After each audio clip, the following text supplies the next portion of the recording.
ముఖ్యమంత్రి చంద్రబాబు నాయుడు కుమారుడు ఏపీ మంత్రి నారా లోకేష్ ఎక్కడి నుంచి పోటీ చేస్తారనే విషయంపై ఓ స్పష్టత వచ్చింది. ఇప్పటి వరకు ఈ అంశంపై భారీ చర్చ నడిచిందనే చెప్పొచ్చు. అయితే తాజాగా ఆ సస్పెన్స్ విడింది.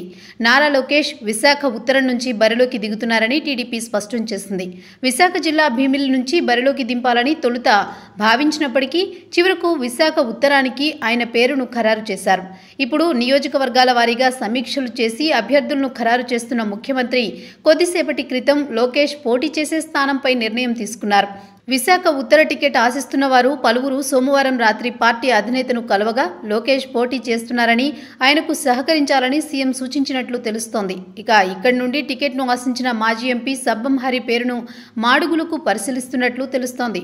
ఇదిలా ఉంటే మంత్రి గంటా విశాఖ ఎంపీగా పోటీ చేయనున్నారు. దీంతో ఇప్పుడు భీమిలిలో తెలుగుదేశం పార్టీకి అభ్యర్థి ఎవరనేది ప్రశ్నార్థకంగా మారింది. టీడీపీ నుంచి ఈ మధ్యనే వైసీపీ తీర్థం పుచ్చుకున్న అవంతి శ్రీనివాస్ పార్టీ తరపున భీమిలి బరిలో ఉండడంతో భీమిలి టీడీపీ అభ్యర్థి ఎవరన్న అంశంపై సర్వత్రా ఆసక్తి మొదలైంది. ఈ వీడియో మీకు నచ్చినట్లయితే లైక్ చేయండి, షేర్ చేయండి. మరిన్ని ఇంట్రెస్టింగ్ అప్డేట్స్ కోసం సోషల్ పోస్ట్ యూట్యూబ్ ఛానల్ని సబ్స్క్రైబ్ చేయడం మాత్రం మర్చిపోకండి. ఎప్పటికప్పుడు వీడియోలు నోటిఫికేషన్గా రావాలంటే పక్కనే ఉన్న బెల్ బటన్ కూడా ప్రెస్ చేయండి. మా సోషల్ పోస్ట్ యూట్యూబ్ ఛానల్ని ఇన్స్టాగ్రామ్, ట్విట్టర్, ఫేస్బుక్లలో కూడా ఫాలో అవ్వచ్చు.